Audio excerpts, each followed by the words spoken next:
Today, we are going on a wild ride to figure out what it means to be truly rich. We're starting with the digital stars you see every day, taking a sharp turn into the shadowy world of crime lords, and then jumping way back in time to meet emperors who didn't just have money, they literally owned the world. Okay, so let's just dive right into it. We see people showing off their wealth online constantly, right? But what does that next level, almost unbelievable kind of wealth actually look like? I mean, is this it? Is being truly rich spending over $5 million on a single Pokemon card? Because that's exactly what Logan Paul did. And let's just pause on that for a second. We're not talking about a piece of art or a classic car. It's literally a piece of printed cardboard. That's a mind-boggling amount of money for what it is.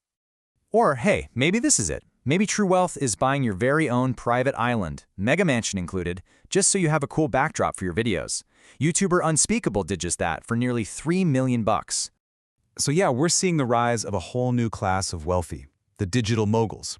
You've got creators like MrBeast who are dropping millions on a single video, with budgets that are genuinely competing with giants like Netflix. But as wild as that spending seems, it kind of pales in comparison to a different kind of wealth.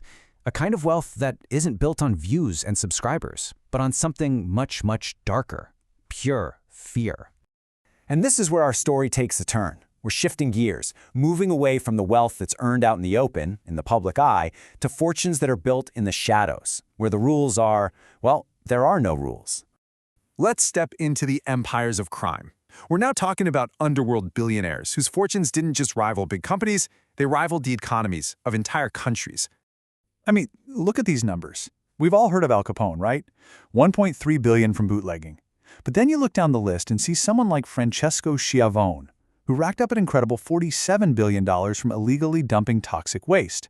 The scale is just, it's on another planet. And their lifestyles? Oh, it was exactly as insane as you'd imagine. We're talking custom armored Cadillacs, pistols studded with diamonds, and yep, even private zoos filled with tigers. This was wealth as a show of raw, violent power. All this talk about billions, though, it brings up a really important question. We've been measuring everything in dollars, but what if that's the wrong way to look at it? What if true wealth isn't about money at all, but about pure, absolute power? And here's the key idea. For the most powerful people in history, wealth wasn't just something they had, it was the entire system that they controlled. It wasn't about money, it was about total dominance. So, let's meet them. These are the titans of history. The people who didn't just play the economic game, they were the game. Just try to wrap your head around this. John D. Rockefeller controlled 90% of all oil in America. Go back to the 16th century, and you have Emperor Akbar the Great in India ruling an empire that produced a quarter, a full 25% of the entire planet's economic output. And then you have a case like Joseph Stalin, which is a real mind bender. His personal net worth? Zero. He had no stocks, no savings account.